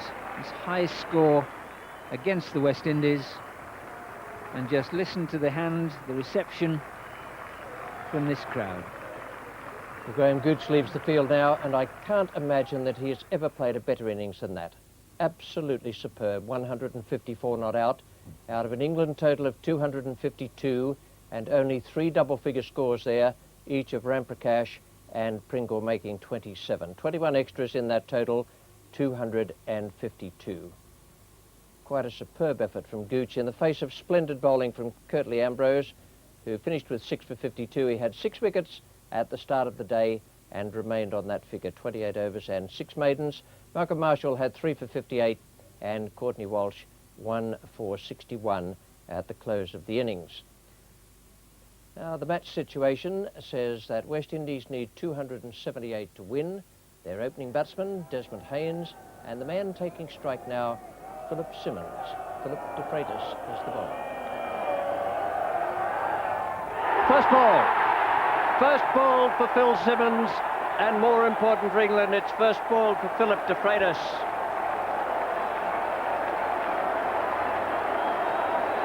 Well, it was looking to play the shot. It was just short of a length, possibly just came back a little bit, got an inside edge and down to the stumps, but certainly looking to play a shot straight away, which is the point we made, and he was looking to crack it away.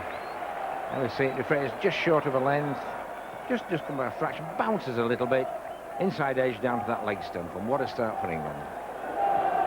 This will really give England a chance to get into that West Indian lineup tonight. Well, Richie Richardson will have been just reaching for his pads when the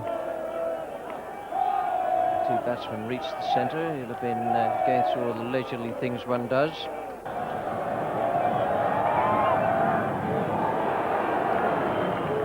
Richie Richardson has the ability and often the inclination just to pull the bat away, bowler. And Richardson has taken 4.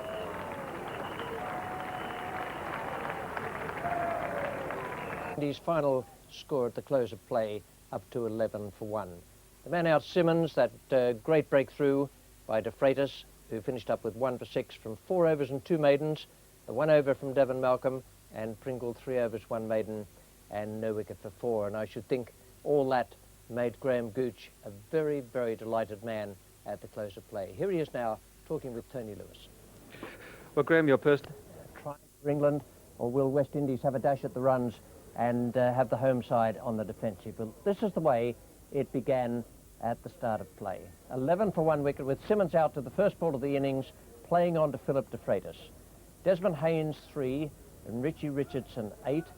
No extras, 11 for 1. Now the match situation is that West Indies still need another 267 to win, and they have 9 wickets in hand at the start of play.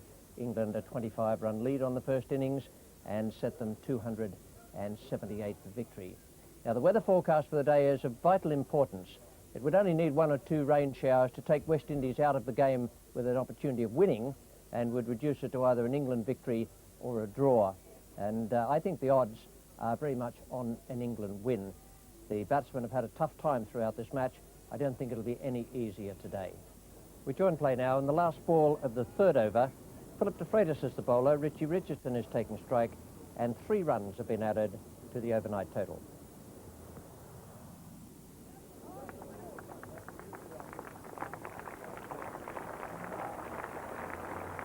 There's just enough movement off the seam there to bring a bit of doubt into the batsman's minds. Devon Malcolm, involved in the football ground end.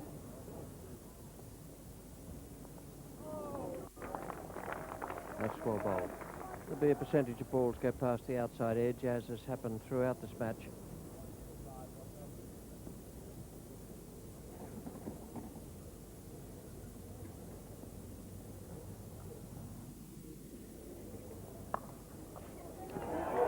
Prakash has dropped it. Would have been a good catch. It got away from him, he grabbed at it again. Just seemed that he might have touched it a second time as well. Well, Desmond Haynes really cracks this. The ball just bounced. He hits it on the rise. Ramprakash is almost knocked off his feet the first time with the ball. The force of the shot, he really cracks this Desmond Haynes. It hits Ramprakash, knocks him backwards, look, into his chest, and he tries to collect it and just can't hold on. That's 4. Beautiful stroke by Richie Richardson. And suddenly, the batsmen are starting to attack.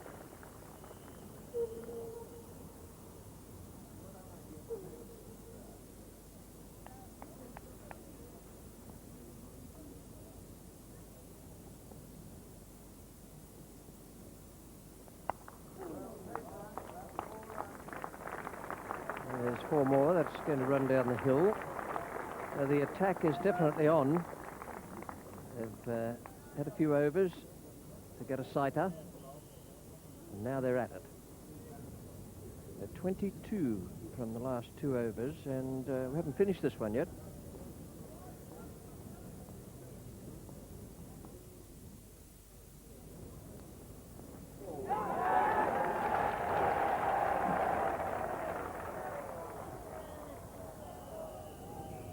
The devil of a ball to get. You watch it bounce and cut away, but nowhere near touched Desmond Haynes' bat or gloves. That's gone past him. Wonderful delivery. Everybody went up because the ball was so good, but top-class umpiring by Dickie Bird.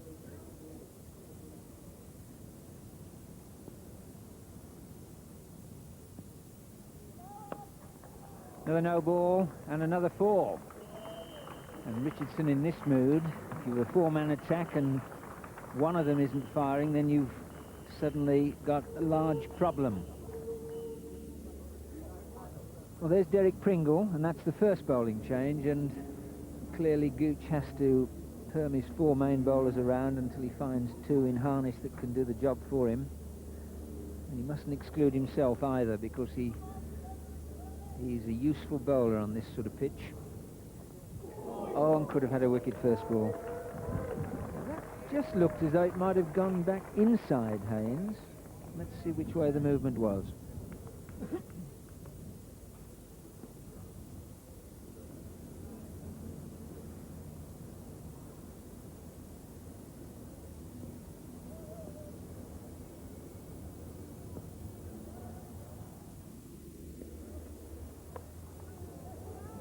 Another of those hooks. Such a thrilling stroke player, Richardson.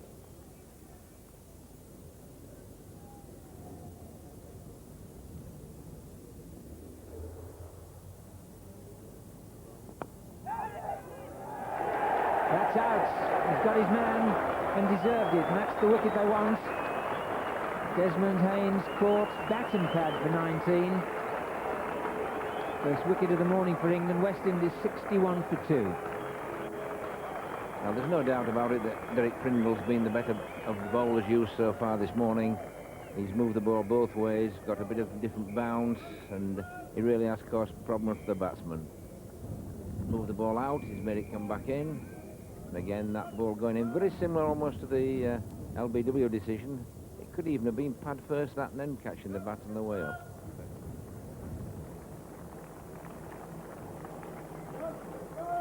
Every delivery, and this is second over, and that's one pad and then bat or glove, and there's Robin Smith comfortable in the end.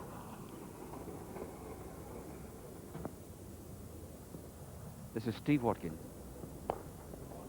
and that's 4. A long half volley, and so comfortable for Richie Richardson to play. It was wide enough at the off stump for a full swing of the bat. Well, a nice gentle loosener here, well pitched up, and Richie Richardson is onto this in a flash. Cracks it through the covers. Yes, there's a tendency when you're a bowler and a bit nervous, and he must be nervous his first test match. If anybody says, well, he bowled in the first innings, that's not the same. He still is nervous. There's a tendency just to roll your arm over and put the ball there. He's got a wicket. He's a wicket taker, and so he proves.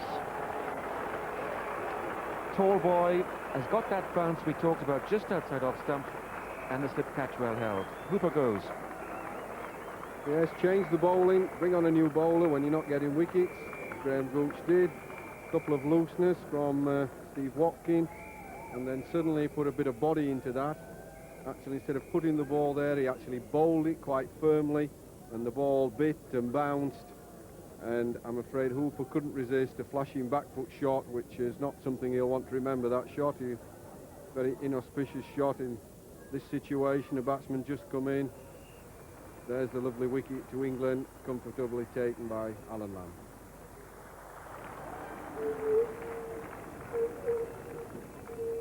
Well, they meet again, Richards and Watkin. Richards was very severe on young Watkin in the first innings.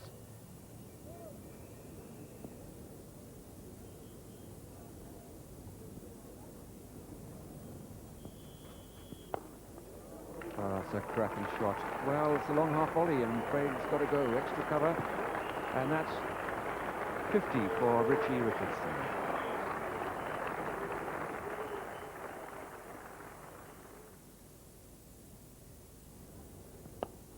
That's high, it could be caught. It's caught by Gooch. Second wicket for Watkin, a bad shot from Richards, but what pleasure that will give him. It was Richards who lofted him into the stands in the first innings, and now he gets his revenge. Well, this shot by Vivian Richards will be absolutely demoralising to the West Indian dressing room. The master batsman playing a shot that instantly forgettable. It's very difficult to hit the ball over the top at Headley on these sort of surfaces. Got to be watchful and careful. Look at him, he just walks into the ball. He's walking into it, he's on the move, and it just goes off the thickest outside leading edge, up in the air, a towering skyer to Gooch, who was running backwards. It's a lovely catch, really. The ball coming over his shoulder, always the most difficult to catch. 85 for 4. Weather has been good so far, but a few dark clouds massing around. The forecast is much better than yesterday. We had showers sweeping across the ground yesterday, and around about 3 hours of play lost. Today they started on time, and we've had no interruptions. Oh, good heavens, what a catch! What a marvellous catch! Gooch, again, he took a great catch, great running catch to dismiss Viv Richards, and now he's pulled off a blinder to get rid of Gus Logie. 88 for 5, West Indies in complete disarray. And it just underlines the value of fielding and catching to back up your bowlers. Yes, I think if Graham Gooch fell off brilliant, it's fallen to a featherbed at the moment. Everything's going just right for him. But that really was a brilliant catch. Jeff Dujon is the new batsman. 88 for 5. And West Indies' best chance now comes from that black cloud.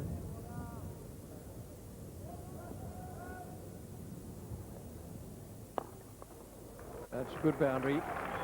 Nice stroke from Richie Richardson.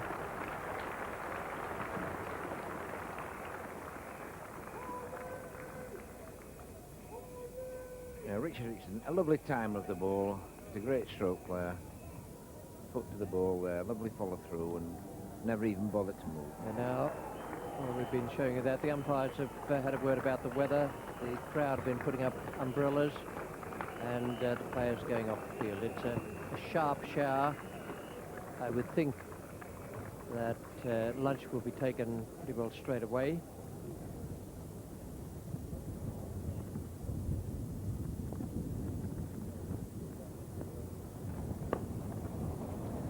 Full toss, 4 runs and the 100 up for West Indies.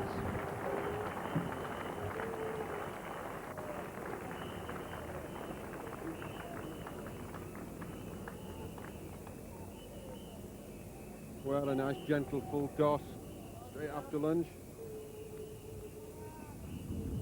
Pringle now to Dujon.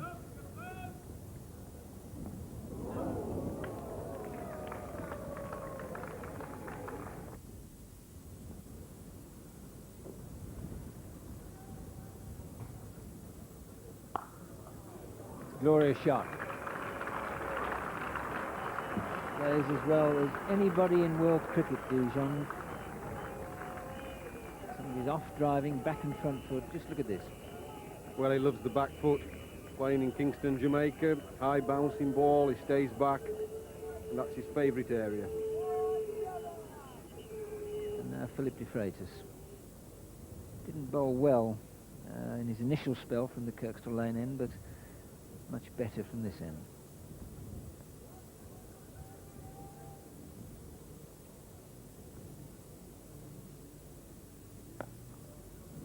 Just dismissive that, and Dujon is a very difficult batsman to bowl against because he can play off back and front foot. Well, Philip de Freitas bowling a gentle medium pace loosener halfway down the pitch. Can't do that to West Indian batsmen. They've always been exciting players, looking to hit the ball.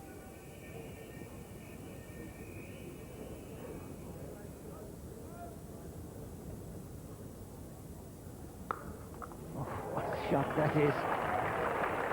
It's as though he's playing on the flattest pitch in the world. His partnership's worth 38 and Dujon scored 29 of them. Well, you won't see a better back foot player in the world than Geoffrey Dujon. He just cracked these away quite effortlessly. Fine effort from Richardson. 3 hours batting.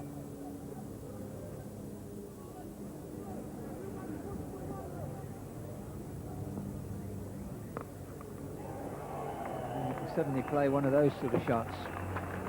He's looking to get forward, but anything in the least bit short.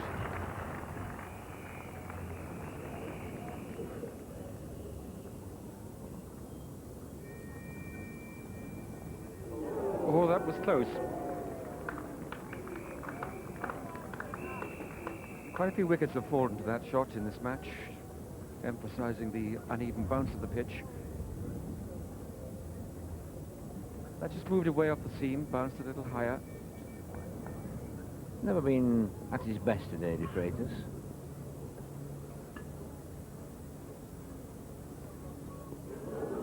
Now he is. Yes, that's the line where something's always happening. Batsman has to play if he gets drawn into the shot on his front foot. And we saw what happened there to Dujon. Ball certainly bouncing. Very painful.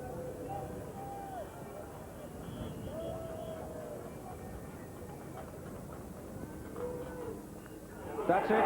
He's caught him again. Lamb scored him. First slip and Richardson's gone. That's the area where the batsmen are having most trouble, just outside off stump. What looks to be cuttable suddenly finds the top edge of the bat, and the 6th wicket goes down. Yes, De Freitas getting on the right line again there. Hammered him about getting on that off stump just outside it. Richardson then for the shot at the back foot, just a little bit of extra bounce, and a straightforward catch straight into Lamb's midfield. Malcolm Marshall.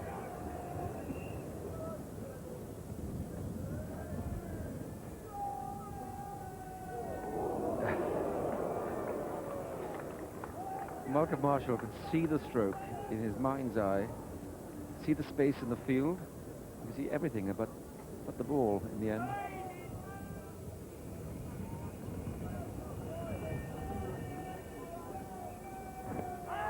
Big shout, he's getting him. He lurks around there, expresses some form of discontent, but the umpire's finger was up, and Pringle gets a well-earned victory. Well, Pringle's had 2 or 3 shouts for little bits like that. Outswinging second up on the stumps, and 1 or 2 have been very, very close, and Marshall will be disappointed because he thought he was forward, but providing the umpire can see the height of the ball, and there's no problem in giving those out because they do swing a little bit from leg to off, which makes them almost into a straight ball. You see from where he bowls, and that's pitching round about off stump and hitting round about off stump about halfway up.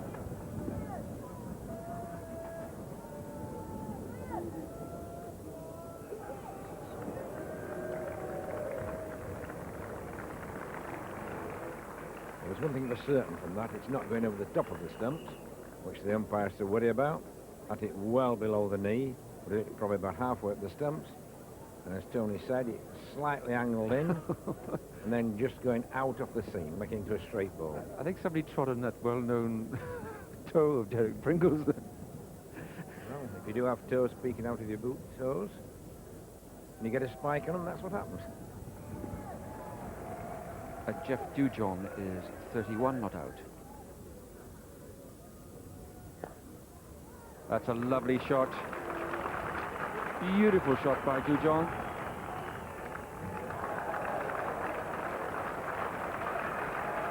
Slowed up over the green grassy outfield here at Headingley.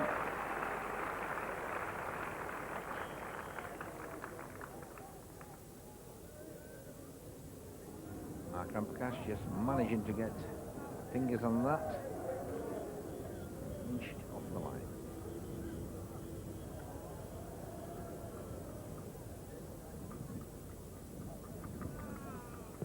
Oh, that's out, yes. 6 out, he kept low. Alas, poor Dujon, I think, had very little chance there. After playing such a handsome shot at the back foot, it's trapped on the back foot again with a ball that Keeps it low, I think. Came back at him.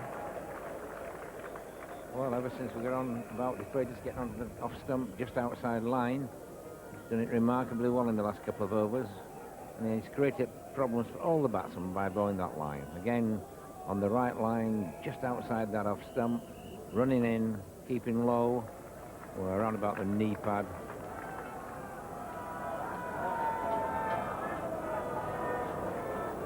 New batsman due out is Courtney Walsh.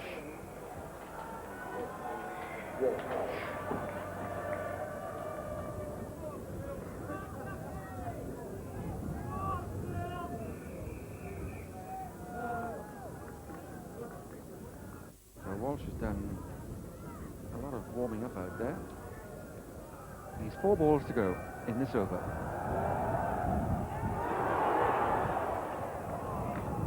Did he drop it? Yes, he did. You can tell by his face. The ball's actually obscured from our view by the batsman.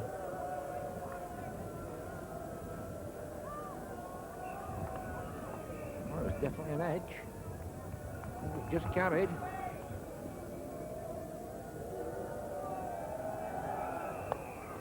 De Freitas has dropped that. So that's 2 chances have gone down.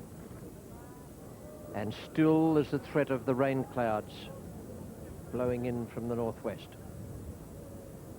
Well, and these catches are very difficult for bowlers, following through, putting all their effort and aggression into bowling and running off the pitch, and suddenly the balls hit hard and just stick out of hand. That looks a little more nasty. Just that one shower earlier. And clouds just backing up way to the northwest of the ground. That's a good shot. He's a very awkward customer, Curtly Ambrose.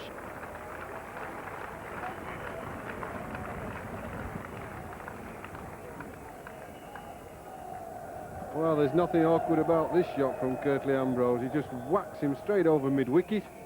Just lifts him right over the top of mid-wicket, almost effortless.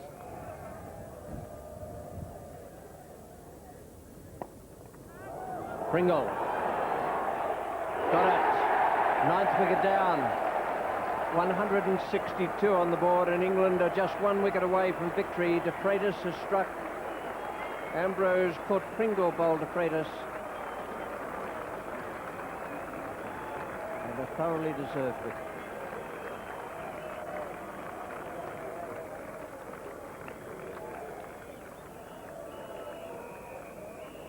Well, Curtly Ambrose tried to hit over the top once too often. I heard Raymond Illingworth say that on this Headingley pitch you want to be hitting straight because occasionally the ball will stop on you. And this time it stopped, it ballooned right up in the air for a very simple catch by Derek Pringle.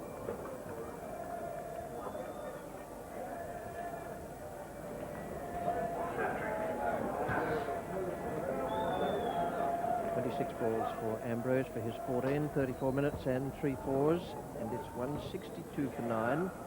Last batsman is Patrick Patterson.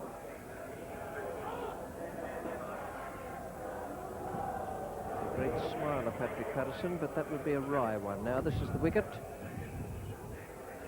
Ambrose, for a moment De Freitas thought it was going over the top. Pringle judged it nicely, nothing difficult about the catch, but they all have to be taken. Devon Malcolm was generating quite a bit of pace. Nice to see him bowl a Yorker.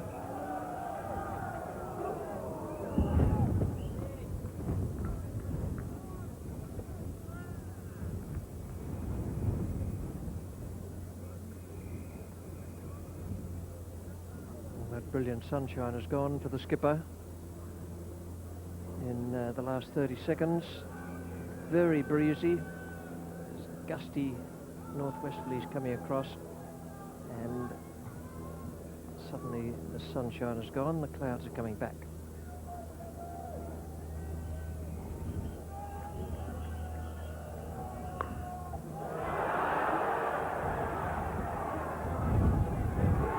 He's got it.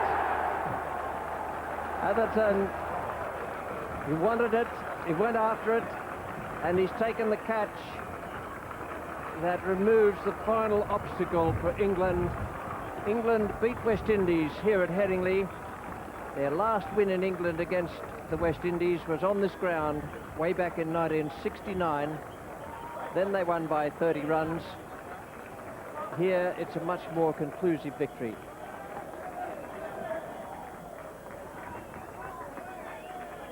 Very fine performance from Graham Gooch and his men.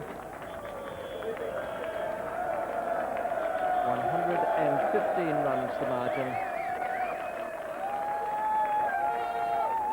Congratulations from the West Indians. Vance Gibbs, the manager of the West Indian side there. He was in the losing side in 1969. He's here as manager this time. That's a great achievement by Graham Gooch. Indeed it was, and that is the West Indian scorecard, totalling 162. They began the day at 11 for 1, and there were just 4 double-figure scores there. Haynes 19, Richardson 68. He played very well once again. He's running back into form. Dujon 33, a lovely cultured innings, and Ambrose at the end, some lusty hitting to no avail. 14 he made, Walsh made 9, 162, and 4 heroes there for England. De Freitas, Malcolm, Pringle and Watkin. Deservedly, each of them took wickets. Malcolm, the last one, with that catch by Atherton. De Freitas, 4 for 59, bowled in tremendous style right through the game.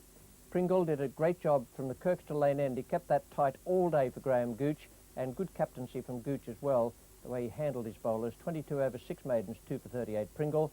And Steve Watkin, what a match for him. 3 wickets in this second innings to go with his first innings success. 3 for 38 from 7 overs. Expensive, but those 3 wickets made all the difference. This is the way the game unfolded through the 5 days. England 198 and 252. West Indies 173 and 162. England won by 115 runs, indeed a conclusive margin. At the presentation, F.S. Truman, who is the adjudicator of this match, nominated Graham Gooch as the player of the match,